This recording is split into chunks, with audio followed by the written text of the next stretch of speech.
All right, let me call the workshop to order. This is a called and scheduled workshop. The order of business tonight will be the subject of the City of Greer Fiscal Year 2022-2023 budget. We may go into executive session at the end of the workshop, but having called the meeting to order, we are going to hold off on the invocation and the Pledge of Allegiance for the workshop, and we will do that as we go into our regularly scheduled. I said it, but the date today is May 10th, 2022. We are having called the meeting to order. We are convened here at City Hall. Mr. Merriman, the floor is yours, sir. Thank you. And I'd like to have Susan come up and just take the presentation from here. Thank you all very much, and I appreciate your time today. What I wanted to do today from an expectation standpoint is to kind of give an overview of the budget as we will next night and reading on the 24th. Kind of hit the highlights of what you can see in this budget, and really have a little bit of a give and take and answer some questions tonight with staff and myself to just, again, frame your study of the budget in advance. So with that, I'll kind of get started. There are a few changes that you'll see in the budget this year, not massive changes from the perspective of formatting, but as you'll recall, we split engineering. Engineering is now its own department. We had public services and engineering all wrapped up under one umbrella. We made some staffing changes this fiscal year, and now engineering is a standalone department. You'll also see when you see your budget next Tuesday is we made what's called two general ledger departments. We've changed, in the past what we've done is our facilities, maintenance, and projects have all fallen under the department that is requesting something in the department. So for instance, if you had the PD needs new carpet, they would put carpet in their budget and it would be reflected in the police department's budget. We've pulled all of those types of requests out of all the budgets and put them in their own standalone general ledger department. So if you have any questions about that, we'll be glad to help you out and explain it between now and then.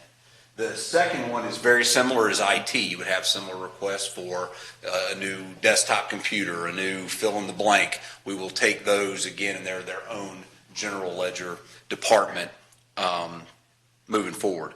Not major, huge changes, but it does, from a formatting standpoint, look a little bit different than it has in the past. So you're saying instead of each department having their own request, you're lumping all carpet into one category, and whoever needs it gets it? Yeah, so, bringing on a projects manager and facilities, and really kind of bringing all our facilities under one roof, we have an opportunity, or at least we think from an administrative standpoint, we have an opportunity to theoretically save some money and do some economy of scale type work, as opposed to really haphazard type budgeting that has happened in the past. Not anybody's fault or discredit. It's more a function of, can we practically get these things done in this calendar year? In this particular case, all of the facilities and projects and all of that stuff that are specific to the buildings will be handled by our projects manager and our facilities management. So we think that's a more efficient way of running that. Same thing with the IT. It's just all that being under an IT general ledger account. We don't have 5 or 6 different line items in 5 or 6 different departments where we're trying to maintain all that. We've all got it under one. Budget, just a quick budget summary across the funds for this year. Fund 11 is the big one, our general fund. It is, this year we're looking at a $38 million budget. This fiscal year, this is just about an 18% increase over last year. And as you can see, as we go down these funds, there's some big changes. I'll point out in capital equipment, we've got a 63% increase, but if you'll recall, that big chunk of that is the fire trucks that y'all approved a couple of meetings ago. Heading down, we've got a modest increase in stormwater, as you can predict, with increased households, et cetera. That fund's going to continue to go up. In our paving fund here, you're going to see a 16% decrease. That 16% decrease is reflective of last year we had a development agreement for $150,000 for a paving project that we since rolled into fund balance. So that's where that decrease is coming from. Recreation programming, just projected in participation increases there. Let's see, hospitality is continually going up. We expect an increase there. The facilities rental, it's a shocking decrease, but that's again, the revenue's the same. We had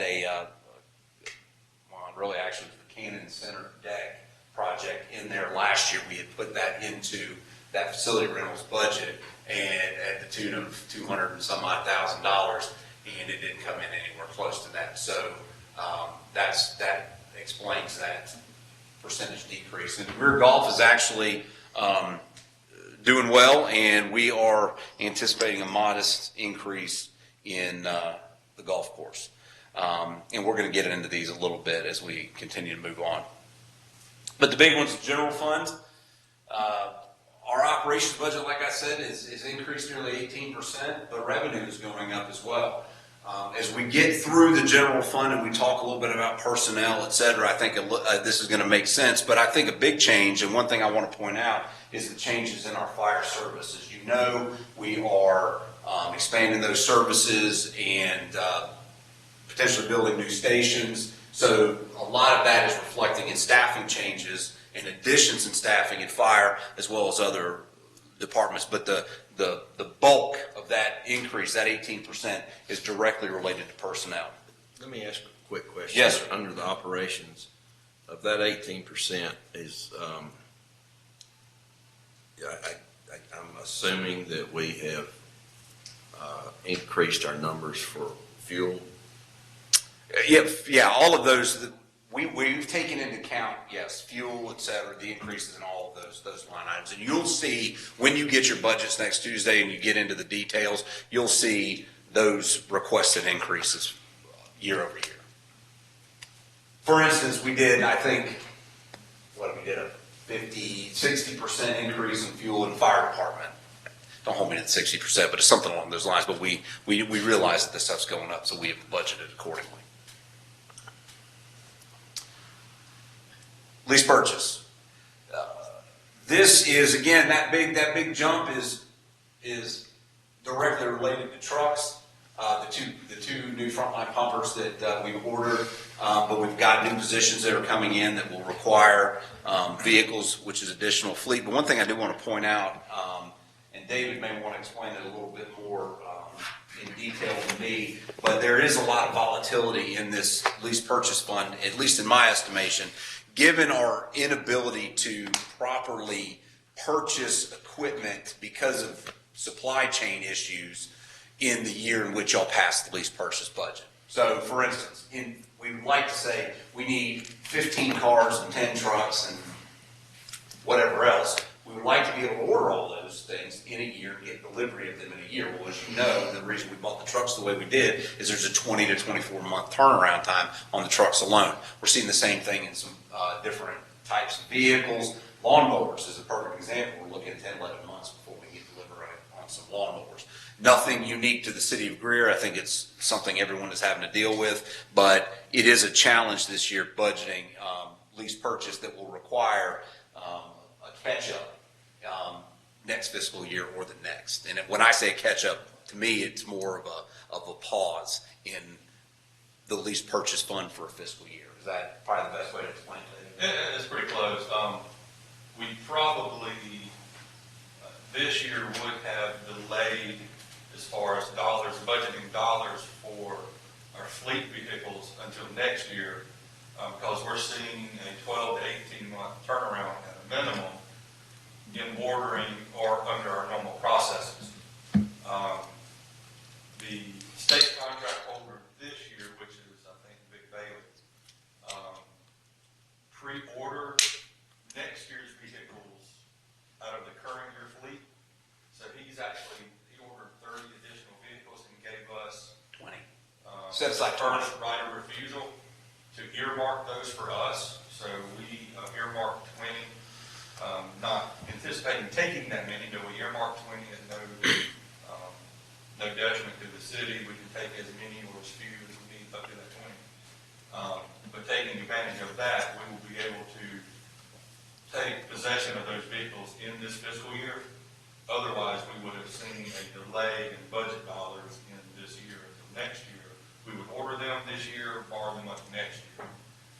But with this, taking the opportunity that we were afforded by Big Bailey, we put it in there. So you may see that delay next year if the supply of materials doesn't even out. Self-correct. Normal for production for next year. Now, on the fire trucks is $2 million, right? So, now we went ahead and prepaid out of that, right? And the resolution that you passed at the last council meeting pays ourselves back out of the fund balance, out of lease purchase. Okay, so we'll go back and lease those. No, it's we buy them, but through a bond process, the Right. lease purchase. We're not leasing anything. Well, I mean, so we will issue a bond, and it will include, or we will, however that's done, it will include the $2 million. It'll be in that 4.3.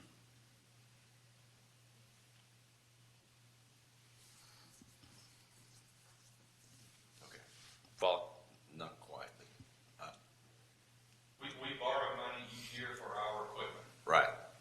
In that 4.3 are the 2 fire trucks that we prepaid out of cash Mhm. that we will pay ourselves back to take those payments over the term of the life of the debt. It's like a mortgage, but it's not. It's just a debt instrument that we pay a portion each year until that debt is expired. But included in that is all the other equipment vehicles that we would normally buy.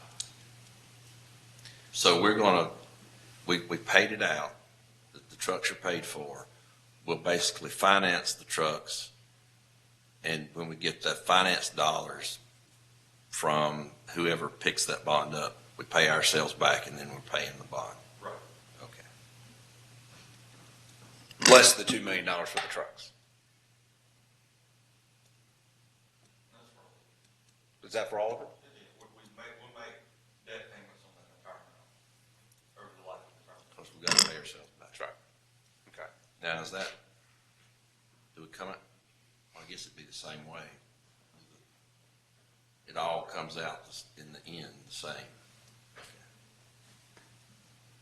Stormwater fund. Again, it's increasing as it should be with our growth. One thing I do want to point out is with the fund balance that we have in the stormwater fund, one of the projects that we want to pay for out of that would be some of the work at the recycling center that we talked about, and I'll have that slide again at the end when we had our retreat in February, and we discussed all of the ARPA projects and the large capital projects that we anticipate doing these next few years. But the renovations over the recycling center will be partially funded out of the stormwater fund balance. The paving fund is, just by way of reminder, we have a PCI pavement quality or pavement condition index of 61%, or 61.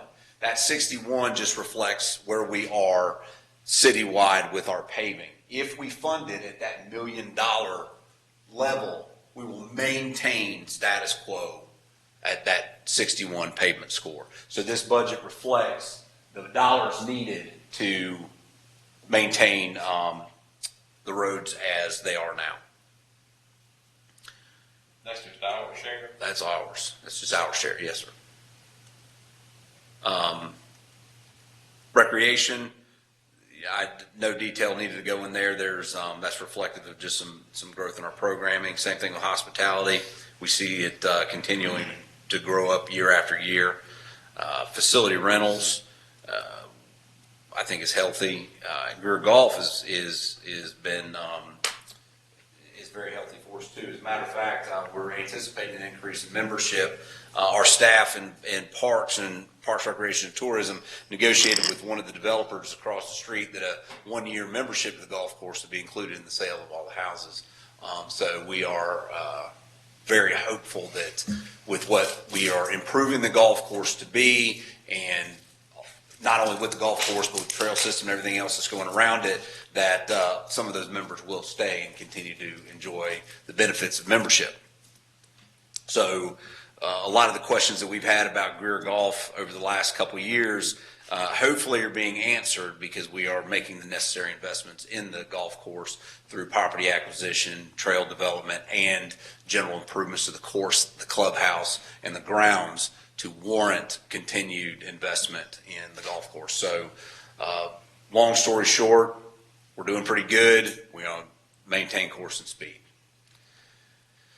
Just a reminder of some other funds. The Real Property Fund is Fund 23. We are funding a number of our projects, real property capital type projects, out of that fund. And then Fund 33 is the Sanitation Services Fund, which handles our contractual obligations to Meridian, our disposal fees, and ancillary expenses that go along with sanitation. And we're going to touch on that a little farther along in this presentation. So we had an 18% increase in our general fund budget. I want to talk about our personnel increases this year and where they're going. As you can see, there are 22 new positions, and by new I mean additional positions this year. Very few of these, if not only one, I believe, is actually maybe two of them are actually new positions to the city. But as we continue to grow, we need to put boots on the ground. I think that's reflected in our public services. You'll see it in police and fire on the next slide. Code enforcement, we're going to need to invest in, and through administration, we've got to have the support staff to handle growing infrastructure of people and projects. So from this slide to the next, you can see that we are doing everything we can to put as many people on the ground to continue to serve the citizens and the businesses of Greer as we can. We've got 6 firefighter positions. One thing that's not added to this, because it's actually going to be reflected in this year's budget, is the addition of what we're calling a chief medical control officer, given the popularity, and when I say popularity, the effectiveness of our QRB program and the services we're offering in first responder medical. And then the requirements that come along with narcotics and drugs and everything else that comes along with that. We've added a chief medical control officer to our cadre of positions. Police, we're going to continue to staff vacant UPO positions, which would allow for overstaffing. We're adding a record supervisor to the police department and what's called a terminal agency coordinator in dispatch. This is a process supervisor, not necessarily a personnel supervisor position, but it'll handle a number of those federal requirements and state requirements for documentation through police. So that's kind of our personnel additions that we're recommending take place this year. The next slide here don't get hung up on the numbers. These were the numbers that we kind of froze in time at the end of our workshop in February, but I'm bringing this to you by way of reminder that from a capital projects perspective, this was your priority as the staff understood it coming out of the February meeting. You can see, obviously, and I just by way of reminder also, that the general fund and stormwater fund and real property fund, those dollars are not necessarily tied to those projects, but what it did for us was help us see where your priorities stood, given all the projects that we need to face and to take on over the next few years. So and we can come back to this slide in a minute if you want. But with all of that, I want to give you an update on where we are with some of these projects. The Berry Avenue project is moving right along. We still are obligated to do the upfit for the Greer relief side, and that is being designed as we speak. The engineering side will be, hopefully we'll be moving in there in, July, Mike, you think, or is that a little too aggressive? July? Okay, so we hope to be moving our engineering staff in there in July, and then we've got other long-term plans for that 12,000 square feet that we're going to maintain at that end of the building. up to and including probably some relocation of GIS or IT personnel, along with some long-term record storage. The South Suber Road Fire Station, the RFQ is out for the construction manager at risk process that we are going to utilize to build that facility. Staff will be interviewing 4 architectural firms next week to choose a design firm for that work. And so we're real excited about that one. So that was moving right along. One thing that I would like to bring up today for you just to consider is, as we move forward with the South Suber Road Station, one thing that I think needs to be included, personally, I think it needs to be included, because if we're out there and they're doing the work, is doing as much of the master plan for the Parks and Recreation Department of the field space at South Suber Road. It was master planned a number of years ago. Obviously, when that master plan was done, a relocated fire station was not part of the decision, but if we're mobilizing assets and investing in the property, given our space needs for field space, it might be wise to go ahead and integrate that as part of the project, but I'll keep y'all apprised of that moving forward. One of the things that was on the list was a second fire station south of 85. We are still working on what that might look like in the long term. One of the other ones you had, Turner Field. We have designed that, and we are hoping the state will pay for a big chunk of it, so we're waiting on some additional grant funding we should hear about in August, I believe. And then the Public Safety Training Facility is a very important project for the long-term growth of the city in order to house our police's training needs as well as our fire department's training needs, but that's predicated on the timing of the South Suber Road Fire Station, and so there's also some contractual matters that need to be worked through in order to make that happen, but we have begun that process.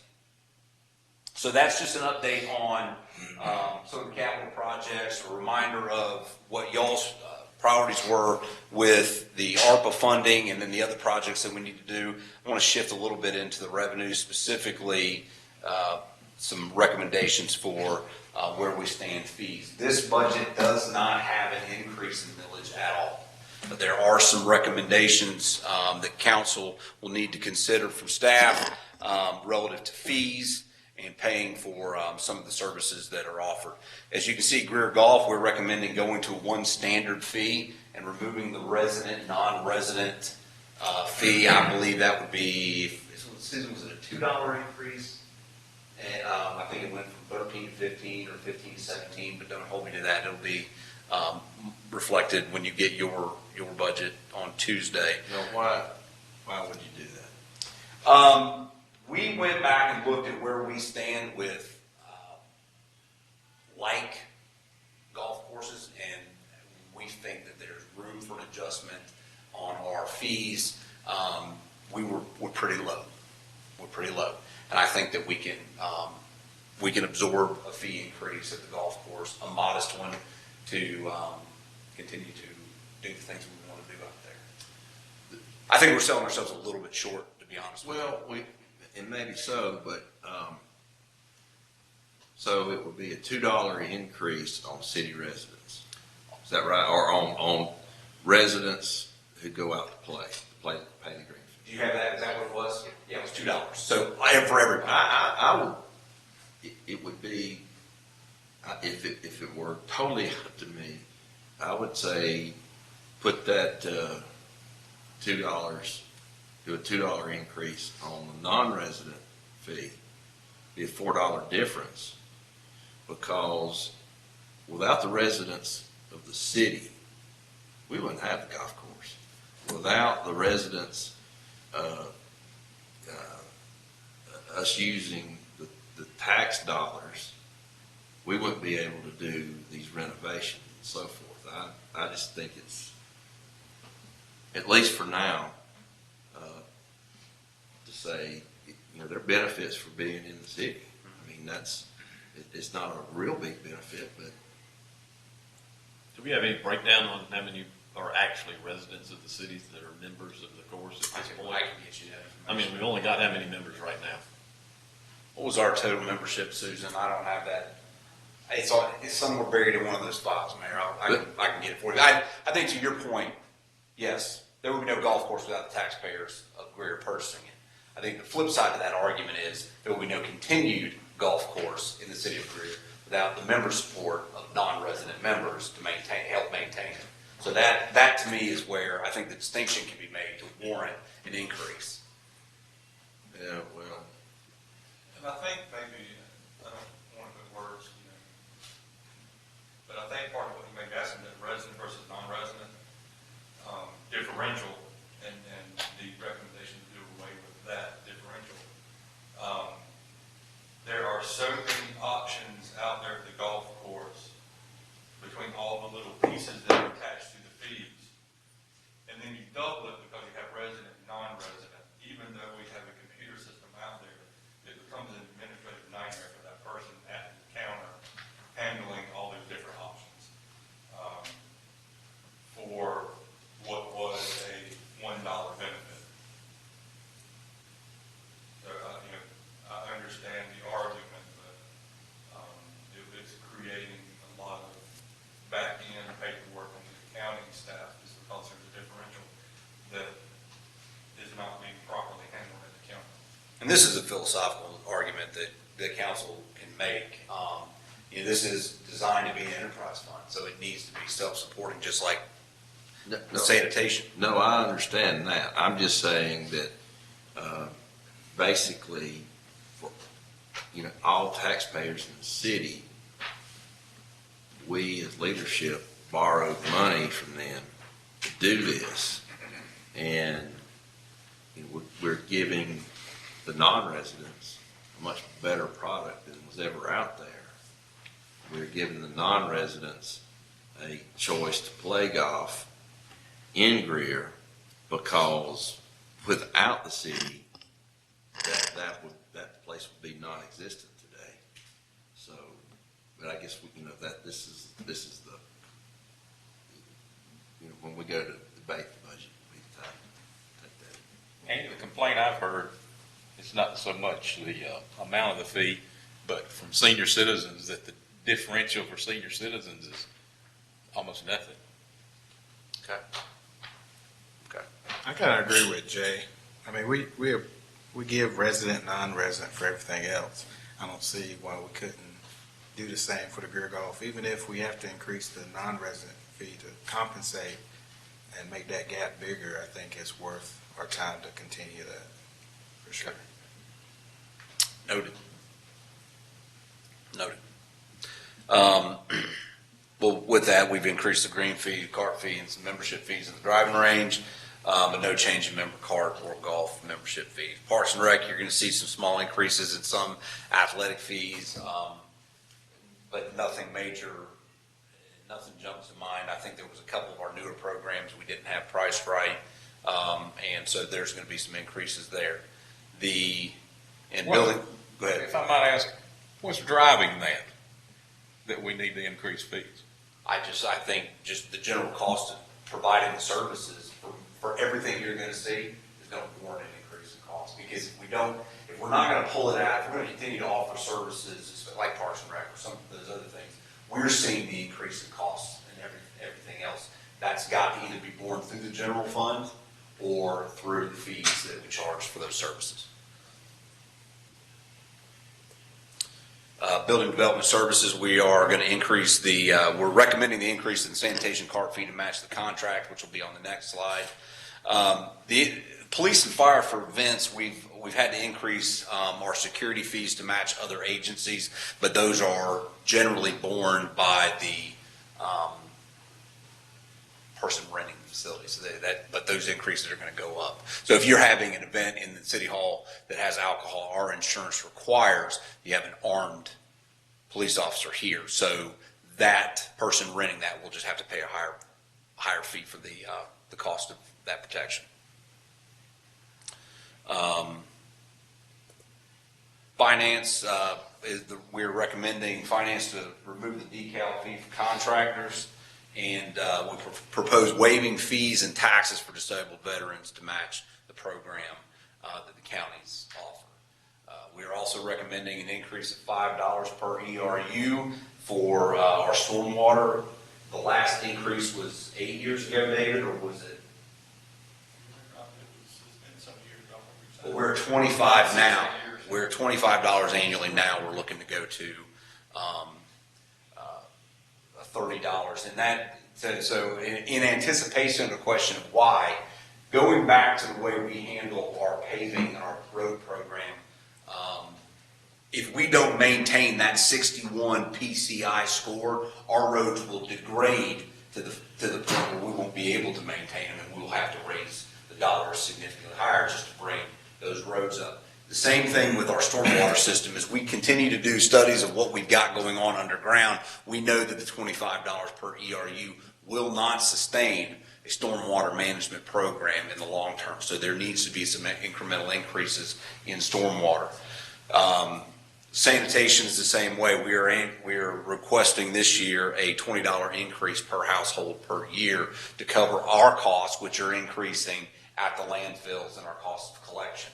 So those are what you're going to see from an increase from us, a recommendation in this budget from a fees perspective. And that, I think, really kind of covers all the big stuff. Now, what I'd like to do is spend the rest of this time just answering questions or getting some feedback, some initial feedback from y'all before we hand you the budgets on Tuesday. I don't know what Greenville County does now, but I know the original stormwater fee was just set arbitrarily to be a little bit less than Greenville County. That's how we determined that. Okay. Good to know. Can any of those fees kind of be delayed? Because, I mean, that's $20 there, $5 there. Well, what we're looking at here is 25, the fees for just J&Q Public that may live in the city, we're looking at a total of $25 annually. So we do what council wants to do. We're bringing you the recommendations because stormwater in particular, we cannot maintain a stormwater program at $25 per ERU, regardless of how many homes and businesses we add, because it's too low.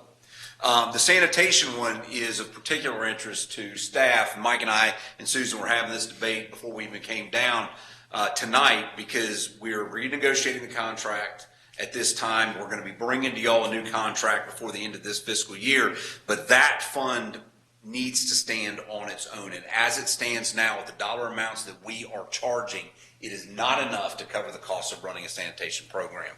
So either we subsidize it out of the general fund or we have the fund pay for itself. My recommendation is the fund needs to pay for itself. To use Reno's word, what's the delta on that? Well, at this point right now, annually, we're probably somewhere in the $115,000 to $120,000 a year. Susan, Mike, that's probably close. And so compound that over a number of years, we need to either supplement it out of the general fund and make that a policy decision or have the fund pay for itself. But that gap will continue to grow if we don't start addressing these. And then the other issue is this: if we don't start making these incremental changes, and taking a step back, what we will be recommending to y'all in the new contract is a staggered increase over a number of years, much like the old contract had. But we've got to make that jump now to get us whole, so we're back to zero, back in the black, before we get too far out of whack over a number of years, and that's my concern. And then you can't fee your way out of it at that point. I think several of the other municipalities have either changed contractors or gone through contract negotiations. I know Greenville just had a fairly huge increase. Did we do any shopping around on the other municipalities in terms of where they are on their sanitation fees? Because I know we've been less than anybody up to this point. Well, we've always tracked what, the other municipalities are charging, and council will call that, in that data, we always kind of rank in that bottom third of the 15 that we compare ourselves against, and on the low end of where those fees are. And I haven't looked at it for the current budgets that are in place now to see what increases took place in the budget we're in now. I know our fee went up $6 from last budget this year, But I do know anecdotally that there, like you said, Greenville, the fee was, that increase was much larger than that, and they were already at it. A lot of municipalities are in that 250 to 275 per year range, or we're in that 145 per year range. So 145 and we went up, so we're now at 151. Well, 145 would be where we are starting July 1, if we don't make any changes. If we don't make any change, we're We're at running at 139 160. right now. Yes. In this budget, current budget. The municipalities that y'all track, are those like similar size of Greer, the 15? We compare with the ones that are local to us, and then we go out to the statewide and look at the ones that are about the same size and provide the same type of services we do. So we did 6 this current budget year, $6 increase. Then we're proposing a $20 increase. What kind of percentage is that on the fee? $20 annually on a $140 fee is a, what is that, 15% increase? All right, on the stormwater, that is just on residents, right? That's not, because the way it was listed is the something We residential. want the residential unit. Well, commercial properties, Steve may want to correct me if I'm wrong, but commercial properties are not one ERU. They are, a commercial property has a designation that is a 20 ERU or something along those lines. Based on its size and impervious surface. Yes. So does that rate, how does that affect? That would be $5 increase. So if you're a 10 ERU, it's going to be a $50 increase. Is there any kind of technical to that number for the stormwater, or can we get to that point where we're kind of saying, yeah, we need to be $2, $5, $10, so that, similar to the sanitation fund, we're whole now at this point, so hopefully the upcoming years, it won't be like a skyrocket. It'll just I think that's actually a fantastic point and a good suggestion. That $5 was put in there because, one, it's reflective of no increase over a number of years. So it really is, for lack of a better term, a swag. But we know that at $25 per ERU, the things that we need to do to maintain our stormwater system citywide, that 25 is not going to cover it. So we want to do that 20% increase, which what it ends up being. I mean, it's $5 over a year is a 20% increase, but that increase itself will then now go to specific stormwater funded projects. Because it doesn't get dumped into the general fund. It's a stormwater fund. So what kind of deficit, we're not subsidizing the stormwater fund now, right? It's standing on its own. Well, yeah, the fund is standing on its own other than, And we have a reserve in it, correct? we do have a reserve in it. We charge man hours to it that, we've got partial personnel paid out of the stormwater fund, so we shift as much of that to the stormwater fund as appropriate. And so why are we increasing the revenue side? Because we have a plan to start spending down. We have a plan to start spending down the fund balance on that program with various stormwater projects.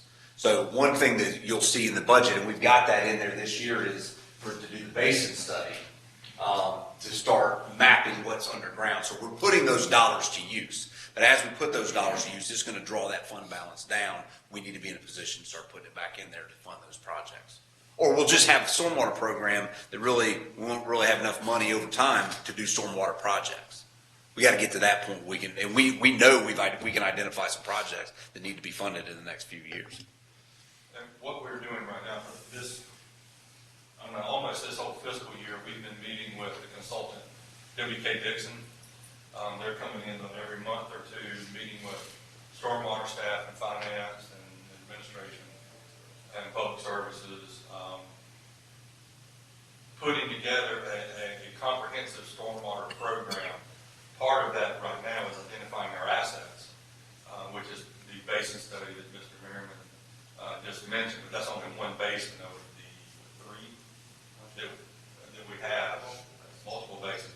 But during those conversations, they have already said your fee is not sufficient to sustain the system as large as it is. At this point, we don't know exactly how large it is. So we're doing those studies, and there will be mapping and assessment of all the systems that are underground, and then they will be coming back, much like the paving and the PCI index, of an index of our assets that are underground, and then they will be putting forth, some estimate of what that cost will be going forward. But they've said what we have today is not enough. One of the things that we do know is that to kind of get that PCI look at that we do for paving in regards to stormwater. And if I get this number wrong, Steve, correct me, that the typical life expectancy of a well-done stormwater installation is 75 to 85 years. Is the kind of life expectancy you like to get.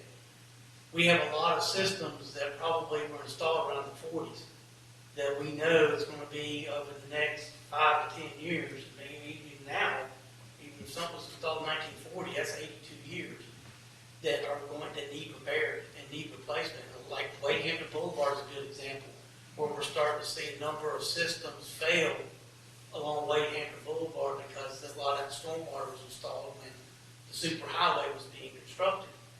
And then with the add-on, with the businesses that have come on since then to connect to that original system, it's put a lot of pressure on us. There's going to be a lot of things that are going to need to be done. So we're expecting, once we go through what David described, that there's going to probably be a need for a significant outlay within the next 5 years. We're trying to position ourselves to be.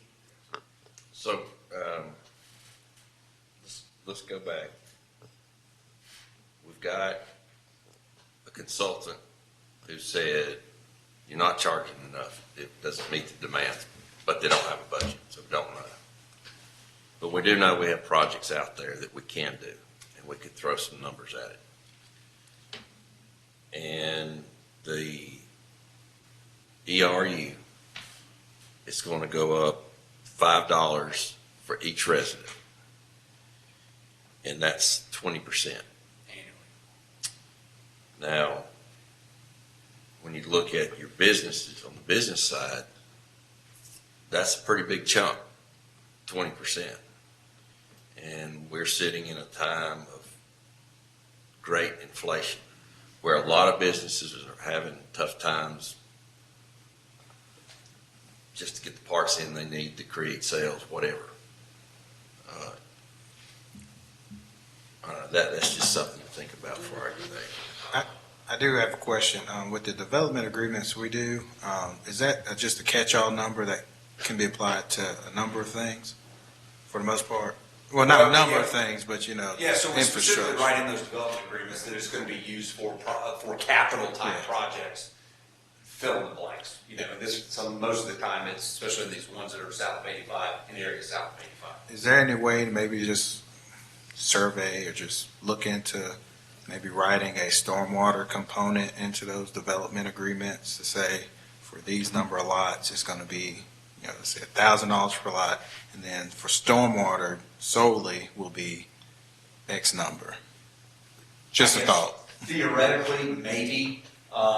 If we're talking about a real impact fee, there's a fine line of what can be charged through an impact fee. The annexation agreement process that we've been going through, the cleanest way of doing that is specific to general capital fund or capital type improvements, because they're going to be pulling grading permits and stormwater mitigation. They're going to be doing all of those other things. Then the houses are going to be paying an annual fee on top of that. So I would argue that would probably be a bridge too far. Okay. To go on the stormwater side.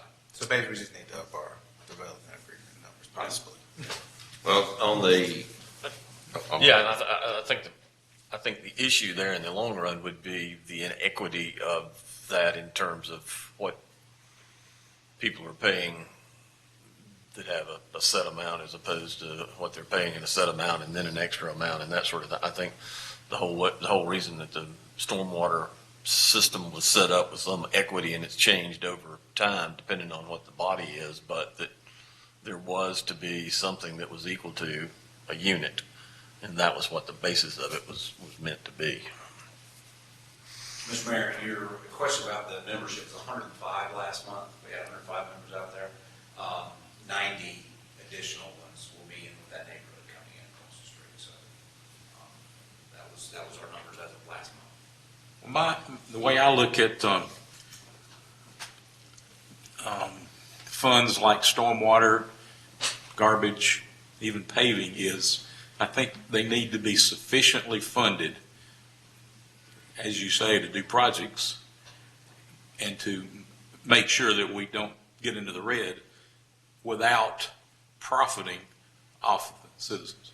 That's always the way I've looked at it is, if we're a little better than break even year to year and achieving those things, then we're doing the right thing. We don't want to have a big surplus in any of those. Well, and I agree, and I think really that's where the genesis of our discussion in February was that we have a surplus from a fund balance standpoint in our general fund. How do we start pulling that down and putting it towards projects? In this particular case, the way we're doing with stormwater is we will just continue to break even just on operations. Right. We will never have that nest egg, if you will, that can be dedicated specifically to projects. That is the intent of this, is get us there. With sanitation is a great example, is that we're going to know that we're going to need to invest in our infrastructure over time to put that money aside to be able to dump it into that. Well, and I think having a plan in place, like you say, knowing in years to come, this is what we're going to need, so this is the increase we're going to require. Yes. And by the way, you were talking about way down the boulevard. Remember, a lot of that stormwater was put in 73 when they widened it. When they did the extra. Yeah, they did a ton of it. 4 to 6. I was going to say, so after W.K. Dixon's assessment, will we have a good idea of what projects we'd be looking at? Oh, yes, sir. Yeah. Yeah, I think. So then we can revisit it. Yeah, and again, the stormwater fee is a recommendation to get us caught up. We know that we're going to need it. And if W.K. Dixon comes back and says, well, really, you've got $15 million for the projects, and of course, that's a swag, don't hold me to that, but the point is we would need a plan to start chipping away at that, because what we don't know, what we don't know is underground. Everything that's been recently built, we get as-built, so we kind of know what's underground, but man, the old stuff, we have no idea, and we could be sitting on a ticking time bomb on a couple places, and we don't have any funds within stormwater to cover that, and we need to get to that point. And one piece to add to that, as council will recall, is that going back to the slide where we had the budgeted numbers for the projects that we're currently identifying, whereas we know that we can move this $100 around, we flagged $900,000 out of stormwater just to go to the recycling center. So that's an identified project that we know we're going to be spending those dollars on. It's going to reduce that fund right off the bat, if that's where those numbers come from. So that's something to keep in mind looking at too, is that with that project, if we use those dollars for that, we're reducing it almost by $1 million as it currently stands. And I think that's probably pretty much what our fund balance is in that particular fund. That was one of the concerns that we had looking at using those dollars for that project. It doesn't position us to be able to have that cushion, not a profit, but a cushion to do projects. Other stormwater projects. You call it cushion, I call it profit. Well, back to Riley's point, if and I don't want to open a can of worms right now, but if we really wanted to be fair about the sanitation fee, we'd just convert it back into ad valorem tax, to millage. Because if you think about it, those folks that typically have a higher cost home are going to be generating more trash and more yard debris and that sort of thing over a period of time than somebody that is on a 65 and over tax break or whatever. So, that we can always look at doing that. On the road paving, so we're down this year, or this coming year, we're $1 million, and then we're $1.2 million this current year.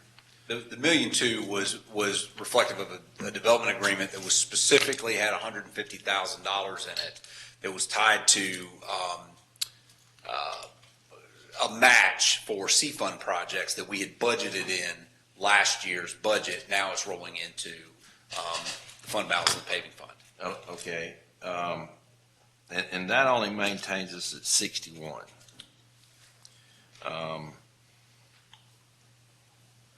How much of our reserve do we have in our general fund, or, yes, over that 35? 35%. Yep. That's what we have now. After including the projects that we've got slated on the board, This, that knocks us down to 35%. yeah, these projects get us to that 35. And that's unencumbered. Right, that's, keeps us out of borrowing a TAN. So we have to continue borrowing when it goes to operations. I kind of want to open up that can of worms now. I mean, I'm interested in that idea of the millage increase, because I feel like that'd be more fair to look at as an option than just a It blanket. is, but we're in such a precarious place with our number right now that it looks bad, even though if you could explain it reasonably, people would understand why it is where it is, but it's high compared to a lot of And other. we're capped. Yes. We've got a millage cap, and even a look back, and I don't know if we could run the numbers on that, just David off the top of his head, but even if we went and did a look back millage, we probably wouldn't be able to cover our costs. I digress. I don't know. I mean, $130,000. I mean, we can do that with a mill Oh, and just a to half. cover, yes. If Cover the garbage, yeah. If you're talking about just the difference in garbage, so leaving the fee intact, but leveraging a mill to cover the difference, sure. I thought you were talking about in totality. Yeah, the whole In thing. totality, bring the whole system in. Okay. I don't think we Yeah, can do it. No, we wouldn't be able to do No. it. Oh, no, yeah, I was just talking about that difference. About 12 mils. Yeah, be 12 mils. Okay. To get rid of the, So, yeah, that's 6 or 7 that years. puts us in an astronomical spot. Yeah, that Yeah. would. Yeah. Mr. Mayor, we are running out of time. Just to wrap up, I do want to thank y'all, obviously, for being here. We are going to fine tune a couple of these numbers and get you your budgets by the UDO workshop, which is next Tuesday, and scheduled first reading and for the 24th. So thank you for your time. I'm always available to you guys if you have any questions, as is David and Susan. If there's anything between now and then you want to clarify with us, we'll be glad to do it. But that is it for me, Mr. Mayor. Nothing to cover in executive session. No, sir. We have an executive session scheduled for the end of the council meeting. Council, was that,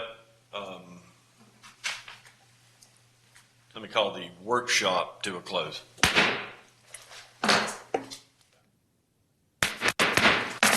All right. We have concluded our workshop this evening. We are going to move forward with the Greer City Council. This is a Greer City Council meeting called and convened this evening, May 10th, 2022. Having called the meeting to order, I'd like to ask Councilman Corium Booker, if he would, to lead us in the Pledge of Allegiance, followed by an invocation. Please stand.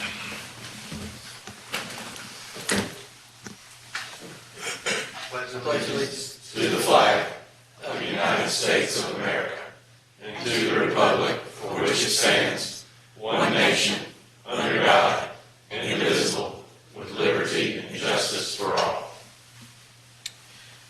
Dear Father God, thank you for today. Thank you for allowing us all to come here together to serve the city of Greer. Lord, I ask you to just be with us today as we make these decisions, make sure they're fair and equitable for all. And Lord, we just thank you for everything you're doing in the lives of each and every citizen. Continue to shine your blessings upon the city of Greer, upon South Carolina, and this great state of South Carolina. In Jesus' name, amen. Amen.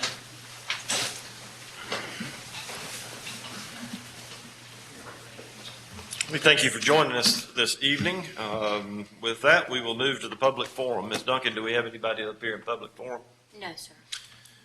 Council, then, next item for consideration is the minutes of the council meeting from April 26, 2022. I'll entertain a motion that they be received. So, And a second.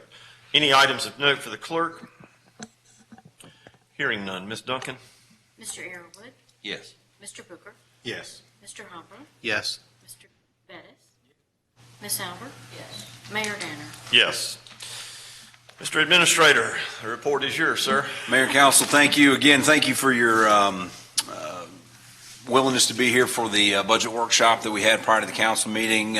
It's our pleasure to present a budget to you that we think is reflective of the needs of the city and our needs to continue operations. We ask that, again, that if you have any questions or concerns about that process, it is an iterative process and a collaborative process. So just reach out to me, and we will be glad to help you with any questions you may have about the budget. I do want to recognize a couple of our folks. One, the fire department in particular, they received recognition by the Bond Center this year for Community Partner of the Year. We are very proud of our fire department and their efforts with Greenville County School District, in particular Bond's Career Center, and helping train the next generation of firefighters. So we were glad to have received that honor, and we do look forward to many more years of partnership with the school district and Bonds. The second recognition is for our own Ruthie Helms here in attendance today. This year she was awarded the John Wasson Award from the Building Officials Association of South Carolina, which basically is recognition that we have the greatest building official in the history of ever in our midst. But it is given annually, and I believe she has won it the last 22, 23 years. Is that right, Ruthie? But no, in all seriousness, I tease her, but it is the highest award that they can give their peers, and it is well deserved. So congratulations, Ruthie.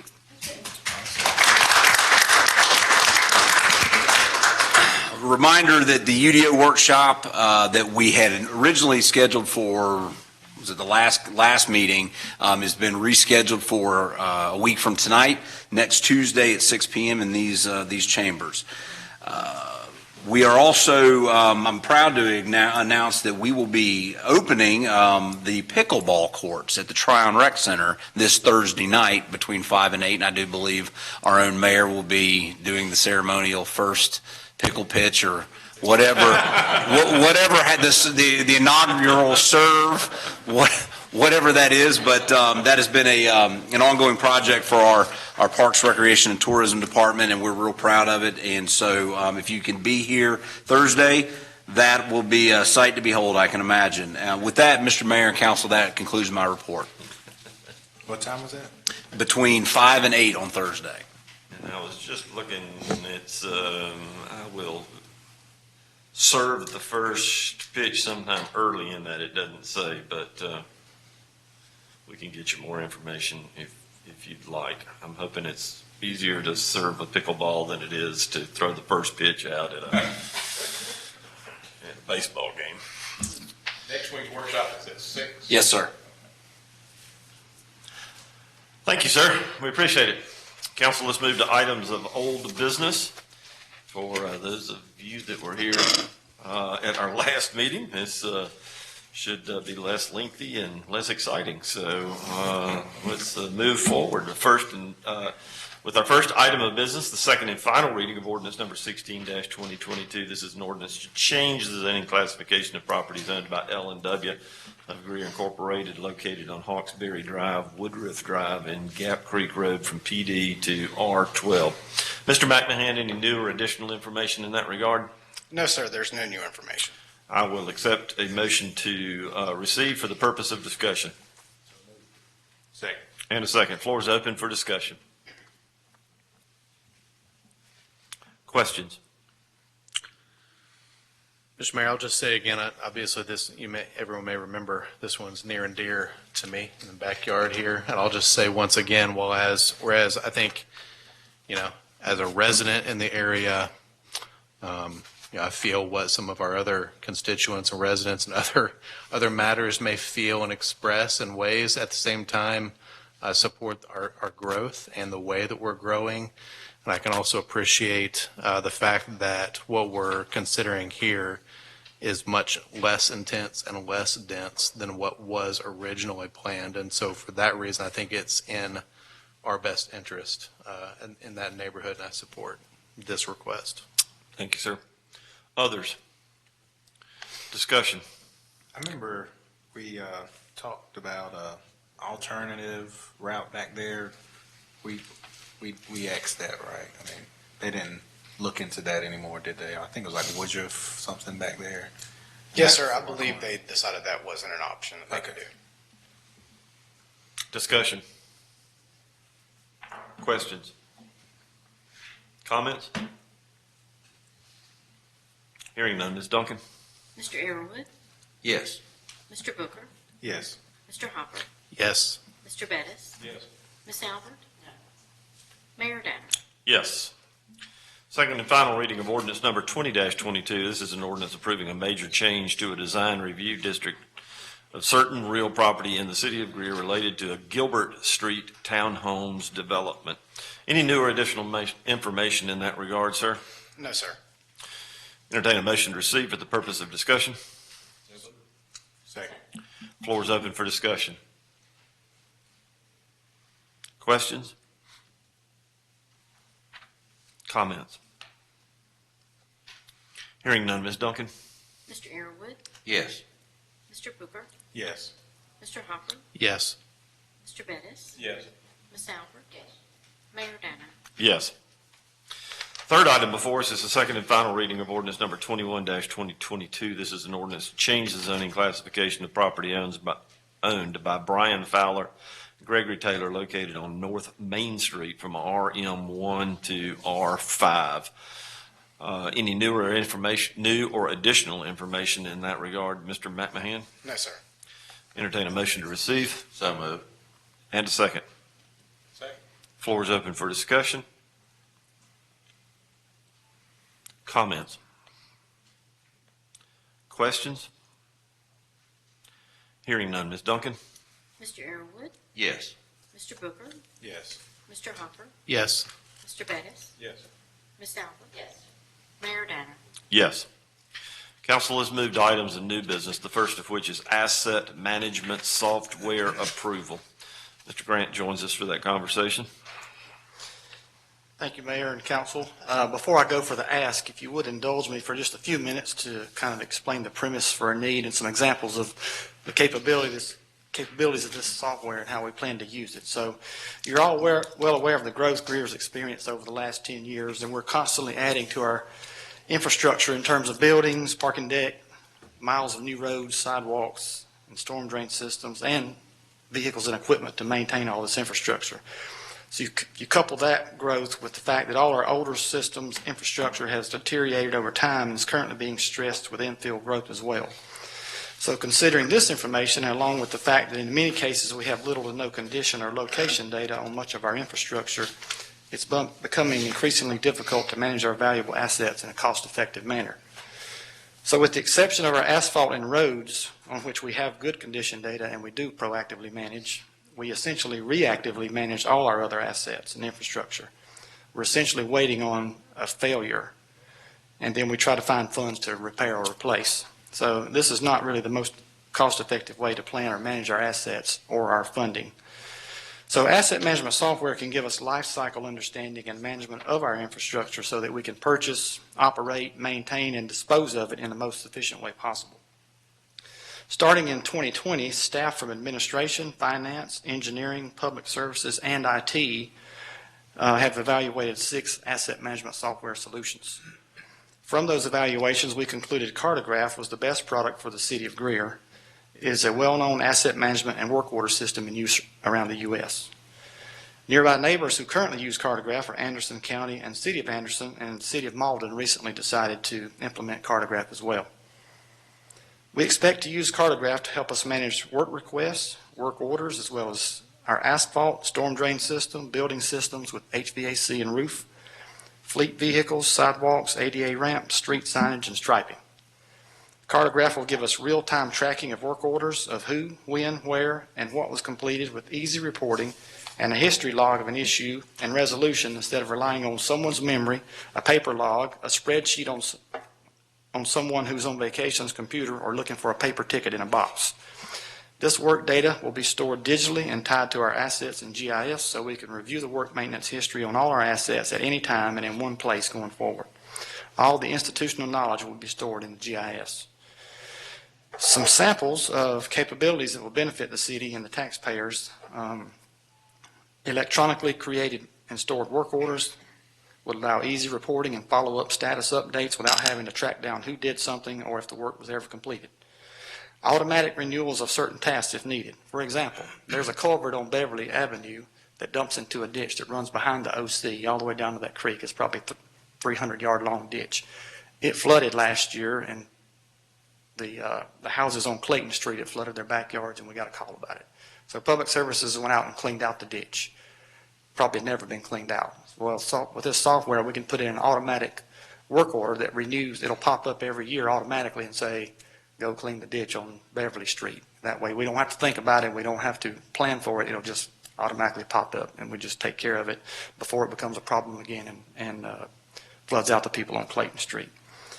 In regards to asset management of our fleet vehicles, building systems, or such as roofs and HVAC, pavements, bridges, culverts, storm drainage, sidewalks, ADA ramps, etc., we can document asset condition, inspections, estimate the remaining life, track the cost to maintain it over its life, set up preventive maintenance schedules to trigger work automatically based on time, usage, condition, and make data-driven decisions on repairs or replacement. For resource management, and this is David's world in finance, they can better manage and track labor, equipment, and materials more effectively. In regards to maintaining our NPDES compliance on our storm drain system, we'll be able to track inspections and maintenance history on our system, and this is what DHEC audits when they come, when they audit us, they look for this information. We can also set up automatic inspections and cleanings in trouble areas that have known flooding problems. It is mobile capable. Work orders and inspections can be transmitted and completed on mobile devices such as smartphones, iPads, and tablets, allowing for efficient task completion as we continue to grow.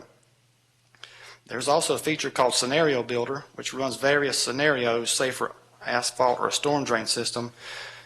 Based on our maintenance budget, it can determine the effects of deferred maintenance over time and its impact on the asset's condition and how it could impact future budgets. So these are just a few examples of how we visualize using Cartograph to better manage our work practices and all our infrastructure. So now to the ask. If approved, staff expects a 6 to 9 month implementation period once we get started, which puts us around next February or March to go live. The cost for purchase, installation, and implementation and training is $57,100. Funding will be from lease purchase. Staff requests approval from council to proceed with the purchase and implementation of Cartograph.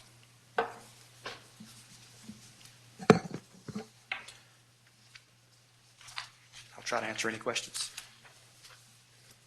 Council, for the purpose of discussion and questions, it comes with a recommendation from staff. Do I hear a motion to receive? And a second. Second. Floor is open for discussion. I got a few questions. How did I know that? I'm just curious. How much of this, we got WK Dixon doing their work. How much of this data that they give us can be dumped? Because it does a lot of different things. I'm just curious how much we'll be building upon the things that you've mentioned will, in the future. It integrates seamlessly. They know we're working to implement an asset management system, so they're, we've been talking the whole time about that. So so all the data that they'll be collecting for us will go right into Cartograph, and we'll, as time goes by and we add more to it, it'll just be more and more useful to us. And now, I don't know if I missed it, but you didn't give like a yearly, what does it cost to maintain? I know initial was I think it's $26,100 per year to keep the license. And that'll be rolled into the lease purchase program. I'm not sure how it'll be. Just in the operating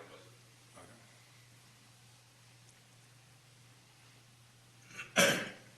I noticed on every page of the instructions or of the information, it's got an Amazon logo. What's the connection there, I have no idea. I didn't notice that on the paperwork. They are posted by Amazon Web Services.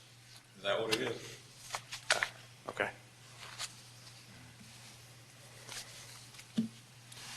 Is it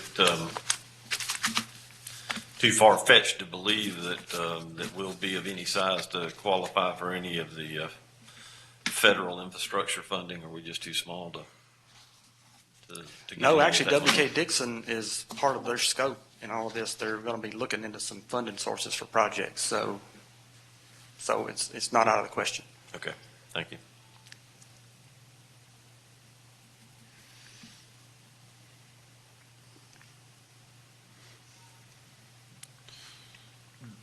Back to an earlier comment, I mean, under Gatsby, we've been tracking assets for years now, have we not? I mean, that was part of that overhaul of the accounting. I'm going to assume that all the attention to asset management is being focused on asset management for a couple of reasons. I guess one is age, and two is the availability of some money to address that. Would it be fair to say that that both of those are pertinent to this request, or to the ability to be looking at this now? I mean, I know you said during your comments that we had been reactive as opposed to proactive. Right.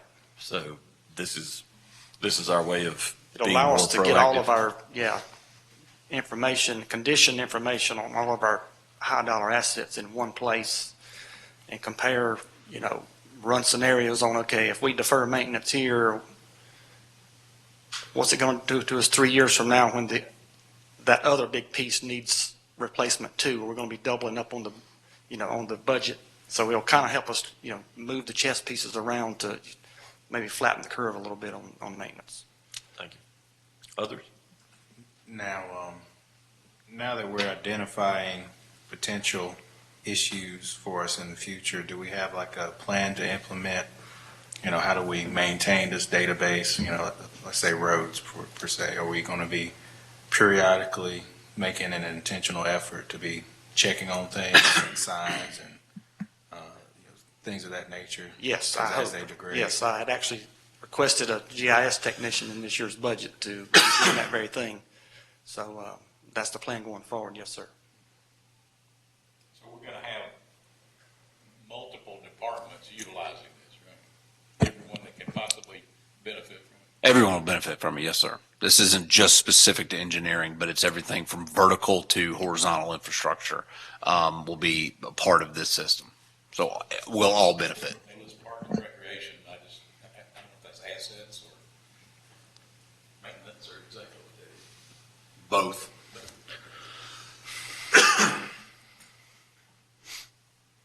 Others? Comments? Questions? Any further discussion? Hearing none. Ms. Duncan? Mr. Arrowood, Yes. Mr. Booker, Yes. Mr. Hopper, Yes. Mr. Bettis, Yes. Ms. Albert, Mayor Danner. Yes. Thank you, sir. Thank you. Let's move to item number 2, which is the first and final reading of resolution number 10-2022. This is consideration of a proposed closure of an alley in the city of Greer. Mr. Merriman? Yes, sir, Mr. Mayor, Council, thank you. This is a request from LBRE Properties to, actually, this resolution, number 2 and number 3, are part and parcel of the same request to close an alley located actually just off of Wade Hampton Boulevard. The alley itself was part of a platted development from the 50s that never happened. And so LBRE is planning on redeveloping the site and needs the alley so they can maximize the site itself. So what you've got before you is a resolution considering the proposed closure of an alley, and then the second item, when we get to it, will be the first reading the ordinance to close that alley. First and final reading of resolution 10-2022. I'll entertain a motion to receive. And a second. Second. Mr. Merriman, there are no associated or related infrastructure in this alley, is there? No, sir. As required by ordinances, the city attorney's office reached out to the providers, and there was no objection from the utility providers. Thank you. Others? Where exactly, looking at the record here, I couldn't see any road names or anything, or building names, businesses, so where is this exactly located? Yeah, I think the best way to put it is right behind the Bank of America over there on, as you come to the intersection of Poinsett and Okay. right there. Right. Yes, ma'am. And LB, that's Langston. Langston Black. Okay. Yes, sir. Others? Why do we have to do a resolution? In this particular case, through quit claiming property, the resolution is required to begin the ordinance process when we are disposing of public property. If Mr. Hughes were here, he would give you probably a lengthier and more accurate legal reason, but that's why we're doing a resolution and an ordinance. Gotcha. And if Mr. Duggan was here, he would give you the history of the world since the Roman Empire. Whoops, I've got this on tape.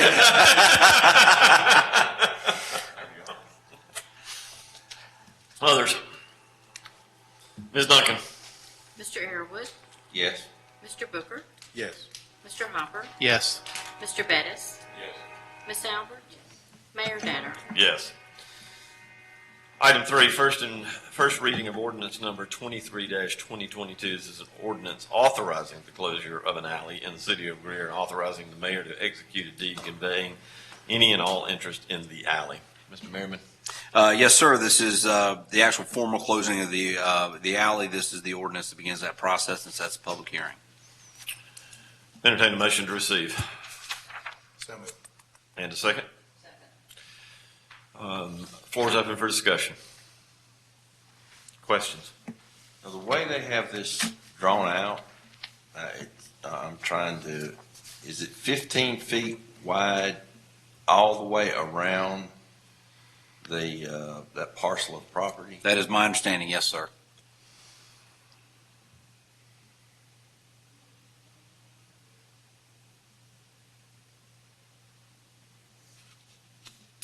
And there's no value to that? From us? To the city?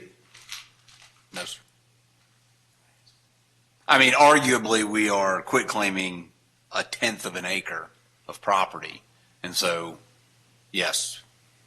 But I think the higher value is the redevelopment of the site to the city. We're basically following what we do when people want to take over the alley behind their home. They cover the legal and everything else, and we just did it, which I've asked for a change.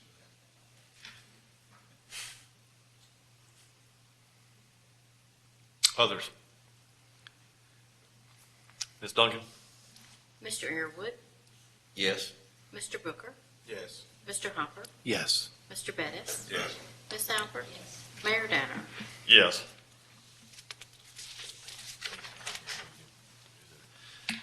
Council, that concludes our regular meeting this evening. We have one item for executive session. I'll entertain a motion that we go into executive session. Mr. Mayor, I'd like to make a motion that we go into executive session to consider a contractual matter as allowed by state statute 30-4-70A2. Having heard the motion, I'll entertain a second. Ms. Duncan. Mr. Airwood, Yes.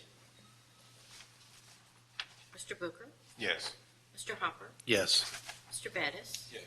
Miss Albert, Mayor Danner. Yes. Council, we stand in executive session.